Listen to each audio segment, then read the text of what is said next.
Hey everyone, it's Jelsy. Thank you so much for joining me today. And if you're new to my channel, that's very exciting. Welcome. I am super happy that you're here. Before I begin, remember to like and subscribe to this channel. I would really appreciate it. And also follow me on Instagram at iamJelsy videos. We're officially halfway through season 8 of One Calls a Heart. For me, it just has zoomed by. So today we have a lot to cover, so let's start. Episode 6 is titled No Regrets. It was written by Derek Thompson and directed by Mike Roll. So in this episode, we meet Christopher Hughes, a young man that arrives in Hope Valley. And in this episode, we learn some things of him. For example, he picks pockets. He seems to have this unfinished business with Henry Gowan. And we're trying to figure out throughout the episode what that is.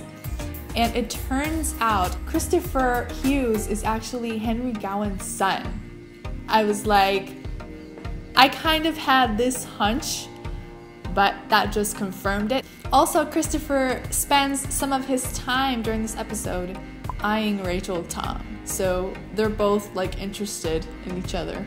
Elizabeth finishes the manuscript revision notes that Helen Bouchard sent her, but she thought that she had finished them, but Helen had even more notes for her. So hope that by the end of the season, she's able to publish this book. Elizabeth receives an invitation from Lucas to meet him at the pond at sunset. Also in this episode, Lee makes a confession to Rosemary that he was the one who approached Dottie about buying the dress shop. He wanted to surprise her, but if you guys remember that Rosemary was actually thinking of leaving the dress shop.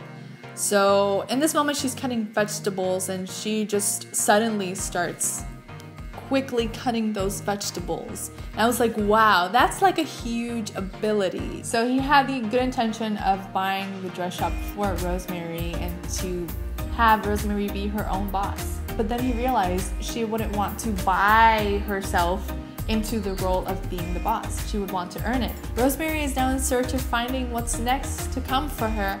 And just as she does, I can't wait to see what that is. Hickam got a $2 raise, so he went to the barbershop to get a fresh cut, and they're actually alternating days. So that day that he went, it was supposed to be a ladies' day. Since he has that $2 raise, he tries to persuade Clara with that raise that he received to see if she would cut his hair then. She takes the money, but she's not gonna budge.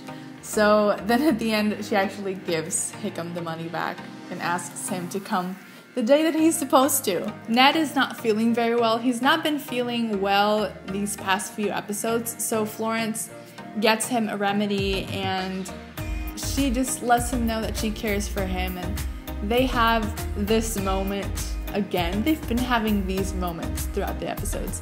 And Elizabeth goes in and she notices that they're having that moment and she's like, okay, what do I do? I'll just act like I did not see them. And in this moment, Allie and Nathan come in. It's still a bit awkward, you know. And this is not the only time Elizabeth bumps into Nathan and Allie. She also sees them as she is on her way to the pond to meet Lucas. And Allie invites Elizabeth to come riding with them. Of course, Elizabeth says that she prefers another time. In their ride, Allie brings up Elizabeth again and she asks Nathan about if he likes her. And Nathan is like, I don't even know what that means. And this quote was so funny, this moment. Allie is like, okay, so if I know what that means, you must know what that means. Can I just say that I love the Canfields?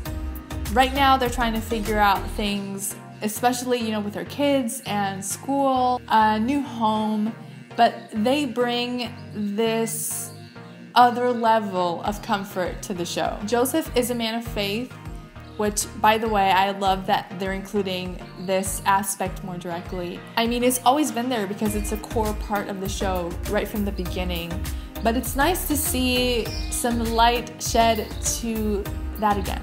Minnie is a bit hesitant in working with Elizabeth in regards to Angela. Angela just had a fall in this episode, so Minnie is having a hard time trusting her daughter to somebody else who's not her. I love that Joseph says to her, you know, or you trust Elizabeth or you trust God, but either way, I think Angela is in good hands in both ways. As I mentioned, Elizabeth was heading to the pond to meet Lucas, and there he has a picnic prepared. Everything is going so well. We hear thunder. Okay, I need to get my water because it's about to be fire. He thinks they should go, but he thinks it'll pass. Rain just pours. They run back to his car because he had his car parked there, and he just says, think of this as another surprise. And guys, they're inside the car. It's raining. I saw on Twitter that many people posted that it gave them the Notebook vibes. Lucas leans in to kiss her, and she is kind of leaning in too, but then she stops the moment. She apologizes, and he totally understands. But like, wow, guys. And there's this moment at the Mercantile between Allie and Nathan with Elizabeth. And Nathan and Elizabeth have this short interaction, and Nathan leaves. Allie is still there, and she notices that prolonged look from Elizabeth. So she's like, okay, something is up. So all of you remember the burning hair fiasco with Molly last episode? Well, Molly has hair extensions, and Clara helped them put them in. It's in her hair color, so it just fit perfect. There's this scene between Gowan and Christopher at the oil derricks. So as you know, Gowan doesn't own Gowan Petroleum anymore. Lucas does. Christopher asks, like, how did Henry feel about losing something that he had worked so hard for? Gowan says he's learning from his mistakes, and Christopher is like, okay, so tell me what you've learned, because Christopher doesn't believe that Henry has learned anything. It just gave me that kind of feel that Christopher was feeling that. Okay, so Martin Cummings gives this amazing performance that I was like, wow, sir. Henry explains that he's learned that life is short and fragile, and that in one moment, things can change and people can be hurt. Now knowing that Christopher is Henry's son, rewatching this scene, it's like what Gowan is saying can be applied to Christopher and the complicated relationship that they both seem to have. I really can't wait to dive into this story. I'm so intrigued by their story and see how everything flows from now on. And now that Christopher is actually staying in Hope Valley. So Carson turned down a fellowship, a surgical fellowship from Johns Hopkins. But Carson receives another letter from the doctor who invited him to the surgical fellowship, insisting that he take it. Basically torn because he wants to experience that. Of course he wants to go, but since Faith is staying in Hope Valley, he doesn't want to be away from her. But Faith wants him to take it because she fears that if he doesn't take it because of her, soon he'll resent her for that. We'll see what happens. So I love this scene between Florence and Ned at the Mercantile. So Florence gives Ned his birthday present early. It was not necessarily what she had originally ordered, but Ned is fascinated by this gift. It's a beekeeping outfit, and he is quite shocked that she knew he was interested in beekeeping. And Florence answers with such a sweet line. Loretta is fantastic. I love her. She says that she's developed an interest in all things Ned. The way that Loretta says this line is just so sweet. He takes her hand, which is a huge step, and suddenly they're interrupted by the sound of a bell coming from the door. So Ned put a bell on the door so they would know when they were being interrupted. Now, moving on to Elizabeth. Thanks to Julie, Elizabeth was able to give Minnie and Angela a book in Braille. Both of them are going to learn Braille and teach it to Angela so she could learn and then be able to go to school. Nearby, Jesse is helping Joseph with a swing seat that he built, and they talk about marriage. Joseph does this comparison with the swing seat.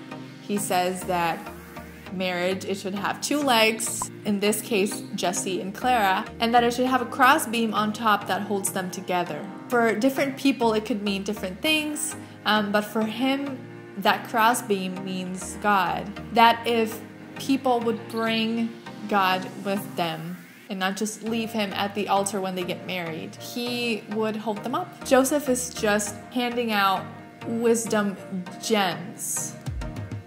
And I just love that. I hope that Joseph becomes Hope Valley's new pastor. There's this really fun scene with Nathan and Carson, and I love how it was edited and the script as well. Carson begins asking, and Nathan is nearby, like, why do people stop trying new things? Carson is looking at faith, and he's referring to his current situation about the fellowship, and it makes Nathan think, and he thinks about his own situation in regards to Elizabeth.